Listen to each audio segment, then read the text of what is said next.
মাননীয় police super মহোদয়ের পক্ষ থেকে সম্মাননা স্মারক গ্রহণ করছেন অতিরিক্ত পুলিশ সুপার জনাব স্নিগ্ধ আক্তার।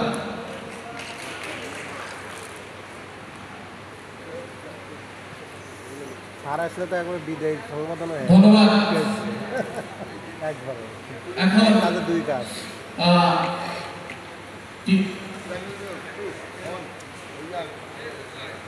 উপজেলা পরিষদের সম্মানিত চেয়ারম্যান মহোদয়কে শুভেচ্ছা জানাচ্ছেন পৌরসভার 1 নম্বর প্যানেল মেয়র জনাব পরিমল চন্দ্র দাস।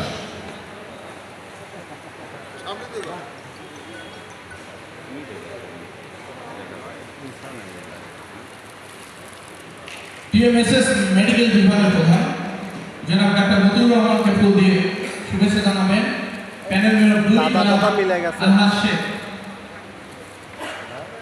প্যানেল মেয়র 2 জনাব আলহাজ শেখ টিএমএসএস মেডিকেল বিভাগের প্রধান জনাব ডাক্তার মতিউর রহমানকে ফুল দিয়ে শুভেচ্ছা জানাবেন।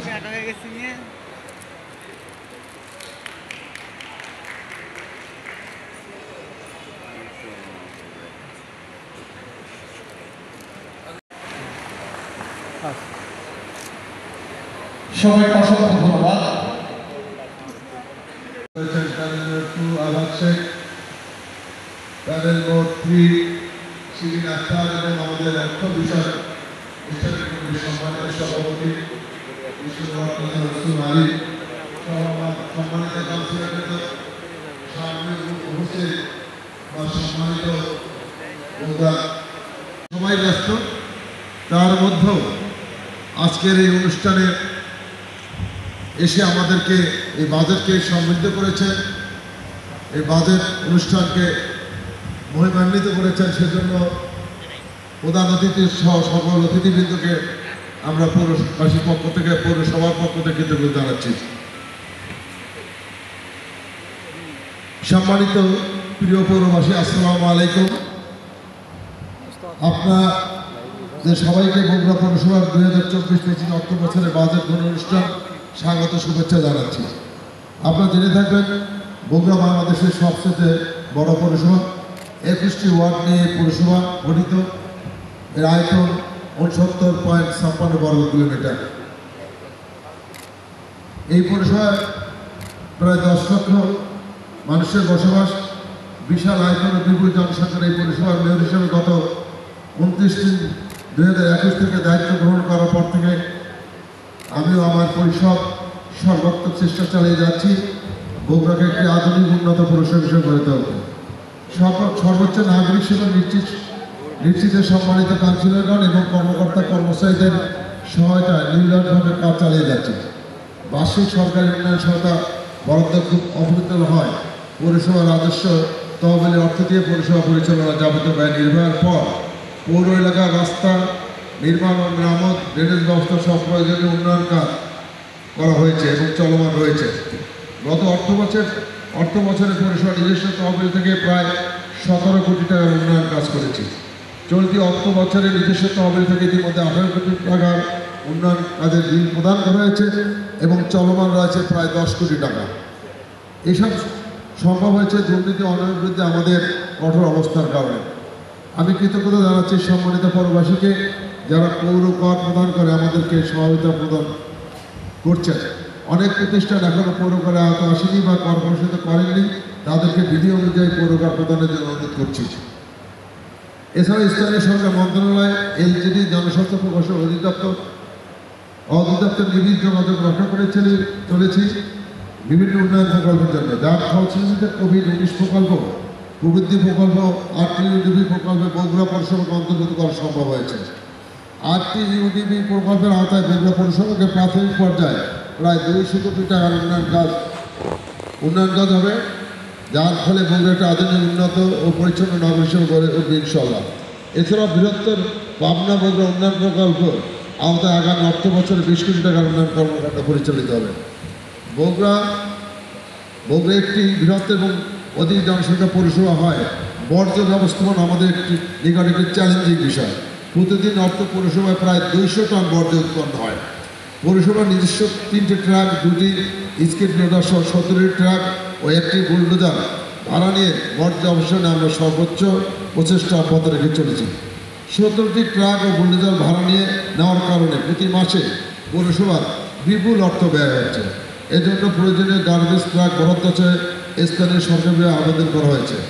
বর্জ্য ব্যবস্থাপনার জন্য জনস্বাস্থ্য প্রকৌশল অধিদপ্তর অধীনে সলিড ওয়েস্ট ট্রিটমেন্ট প্ল্যান্ট প্রকল্পের আওতায় 200 কোটি টাকা বরাদ্দ পাওয়া যাবে।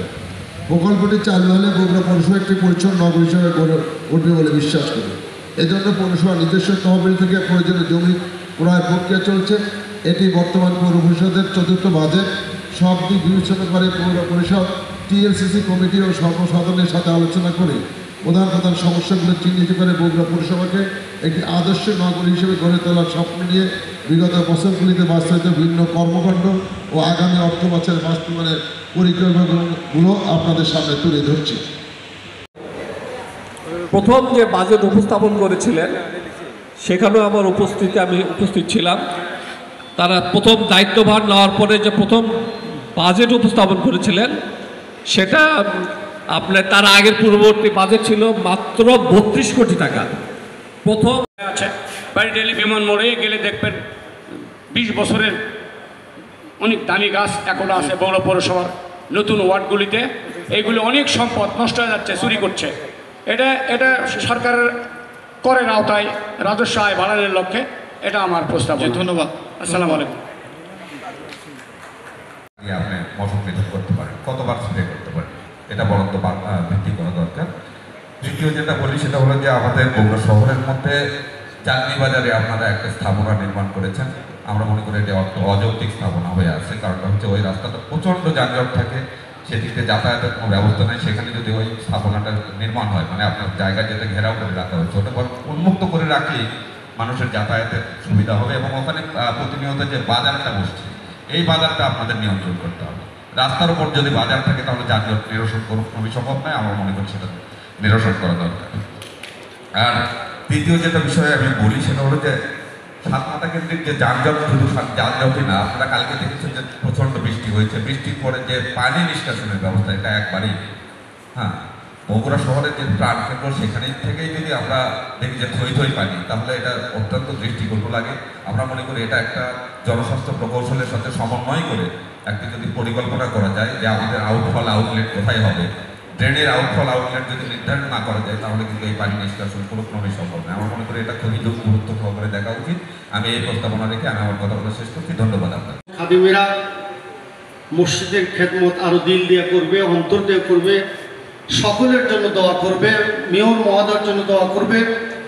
সর্বশেষে বগুড়া জেলা ইমাম মসজিদ সমিতির পক্ষ থেকে মেয়র মহোদয়কে আন্তরিক অভিনন্দন আরও বেশি করে জানাচ্ছি যে আজকে সুন্দর একটি বাজেট ঘোষণা করার কারণে।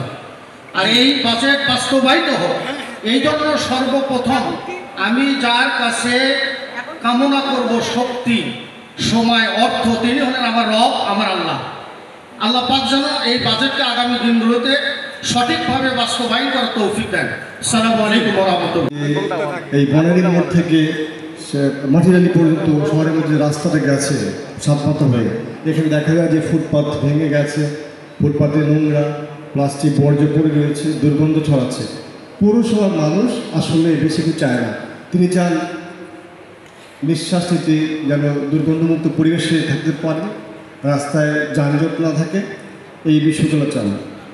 এখানে বাজেটে মশক নিধনের জন্য অর্থ বরাদ্দ রয়েছে এবং বিষয়টা হচ্ছে যে মশা মারার যে যন্ত্র ক্রয় করা হবে সেই যন্ত্রটা যেন ভালো যন্ত্র হয়, উন্নত মানের হয়।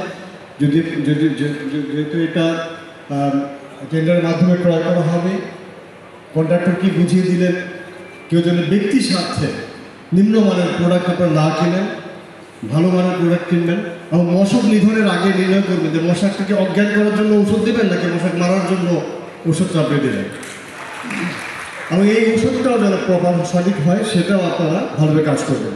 আপনাদের যে গভর্নেন্স রয়েছে পুরো এই গভর্নেন্সের উপর নির্ভর করবে আসলে আপনারা কী করছেন। জনগণের প্রতি আপনার পবিত্র দায়িত্ব রয়েছে, সেই কারণে আপনাদেরকে এই পুরো প্রশাসনটা চালানোর দায়িত্ব দেওয়া হয়। আমরা যদি নিবিড়ভাবে আন্তরিকভাবে কাজটা করি, প্রকৃত মন থেকে করি, এই সমস্যা দূর করা যায়। আমরা পৌরসভা মেয়রকে অনুরোধ করব যে এই শহরটির মধ্যে বিভিন্ন জায়গায় আপনারা যে ডাস্টবিন রয়েছে বড় বড় প্লাস্টিকের বা হোক এগুলো আপনারা বেশি করে দেন, কারণ আমরা দেখতে পাচ্ছি যে আমাদের যে ড্রেনেজ ব্যবস্থা এই ড্রেনগুলোতে আসলে বিভিন্ন প্লাস্টিক পূর্ণ এবং বোতল বা বিভিন্ন রকমের জিনিস থাকে যেগুলো পড়ার কারণে আসলে আমাদের এই পৌরসভায় পয়ঃনিষ্কাশন ব্যবস্থা তো নিম্নমানের হয়ে থাকে এবং এই জন্য আমাদের সবার সচেতন হওয়া প্রয়োজন। তো আমি আশা করব যে এই কাজটা আপনারা করবেন। ভোটের আগে আমি সকলের কাছে যে ভোটের কথা বলেছি, দাঁড়িয়ে দাঁড়িয়ে গিয়েছি। আমার উচিত ভোটের পরে সকলের কাছে যাওয়া এবং সকলকেই একটিবারের জন্য হলেও কৃতজ্ঞতা প্রকাশ করা। যে কারণে আমি 30শে মে থেকে আজকে 29শে জুন এ পর্যন্ত আমি চেষ্টা করেছি। 11টি ইউনিয়নের মধ্যে প্রায় 10টি ইউনিয়নে গিয়েছি এবং প্রায় 21টি ওয়ার্ডের মধ্যে প্রায় আমি 17টি ওয়ার্ডে গিয়েছি এবং চেষ্টা করেছি সকলের সঙ্গে দেখা করার জন্য। যাই হোক, আমি যে কথাটি বলতে চাই, আমি মনে করি বিড়াল সাদা না কালো এটা মুখ্য বিষয় নয়, বিড়ালটি সঠিকভাবে ইঁদুর শিকার করতে পারে কি না এটি হচ্ছে মুখ্য বিষয়। সেই ধারাবাহিকতায় বলতে চাই, কে আমাকে ভোট দিয়েছে আর কে আমাকে ভোট দেয় নাই এটি আমার দেখার মুখ্য বিষয় নয়। আমার মুখ্য বিষয় হচ্ছে সকলকে নিয়ে একযোগে বগুড়ার উন্নয়নের স্বার্থে কাজ করা। যে কারণে আমি আপনাদের কাছে অনুরোধ রাখব, আমি একটা জিনিস পরিষ্কার জানি, আপনারা সবাই জানেন, স্বাধীনতা কিন্তু অর্জন করা সহজ, কিন্তু সেটি রক্ষা করা, ধরে রাখা কিন্তু অত্যন্ত কঠিন। যে কারণে আপনাদেরকে আমি অনুরোধ জানাবো, বিনয়ের সাথে নিবেদন করব, আপনারা আমাকে কেউ উপজেলা চেয়ারম্যান মনে করবেন না। আমার কাছে আপনারা সরাসরি আপনাদের সন্তান হিসাবে, আপনাদের ভাই হিসাবে, আপনার বন্ধু হিসাবে আমাদের উপজেলাতে যাবেন, আপনাদের কথাগুলো বলবেন, আমাকে আপনাদের অধিকার নিয়ে কথা বলবেন এবং আপনাদের কাজগুলো আমার কাছ থেকে আদায় করে নেবেন।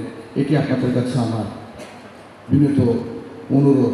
পাশাপাশি আজকে অনেকে অভিজ্ঞতা সম্পন্ন মানুষ রয়েছেন, বিশেষ করে এখানে জেলা প্রশাসক মহোদয় রয়েছেন, আমার মেয়র মহোদয় রয়েছেন, কাউন্সিলর সাহেবরা রয়েছেন। আমার নির্বাচন যদি আমি আগে কখনো করিনি, এই প্রথম নির্বাচন করা, আমি চেয়ারম্যান হয়েছি। অতএব আমার কিন্তু ভুল ত্রুটি থাকবেই, যে কারণে সেই ভুল ত্রুটিগুলো আপনারা অবশ্যই আমাকে ধরে দেবেন এবং আমাকে একটু পরামর্শ দেবেন, যাতে করে আমি আগামী দিনে সুগম একটি পথ তৈরি করতে পারি। যাই হোক, আমি অনেক কথা আপনাদের সামনে বললাম। আমি সর্বশেষ যেহেতু প্রথম আমার মিটিং, এই মিটিংয়ে আমি ঘোষণা দিতে চাই, আমি যে উপজেলা চেয়ারম্যান হিসাবে অনারিয়াম পাবো এবং টিডিএ পাবো, আমি সেটা আমার নিজের প্রয়োজনে আমি ব্যবহার করব না, খরচ করব না। আমি ওই টাকাটি জমিয়ে 3 মাস পর পর আমি আমাদের যে মেধাবী দরিদ্র ছাত্রছাত্রী রয়েছে তাদের জন্য উপবৃত্তি ব্যবস্থা করব।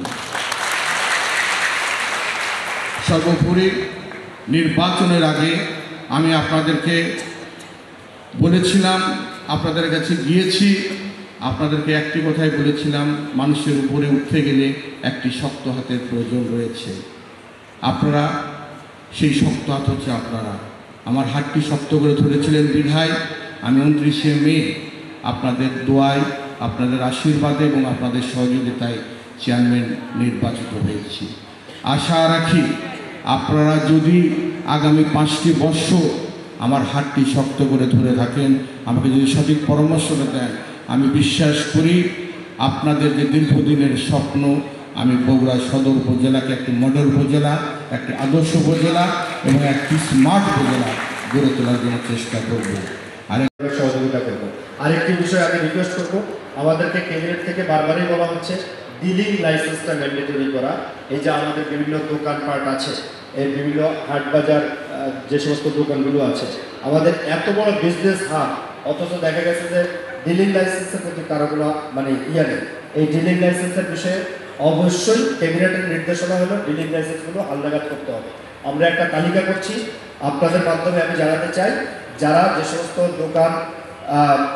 সমস্ত দোকানগুলো আছে, যে সমস্ত বিজনেস পার্টিগুলো আছে, সবাই আপনারা ডিলিং লাইসেন্সের আওতায় আসবেন।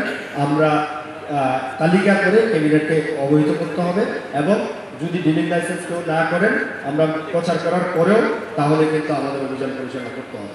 আমি আবারও বগুড়া সদর পৌর মেয়রকে আন্তরিকভাবে ধন্যবাদ এবং কৃতজ্ঞতা জানাই যে এত চমৎকার একটি বাজেট করার জন্য এবং বাজেটের যে ছোটোখাটো বিষয়গুলো আমরা উপস্থাপন করলাম সেগুলো অবশ্যই আপনি সুপারিশ আকারে নিয়ে এগুলো বাস্তবায়ন করার চেষ্টা করবেন।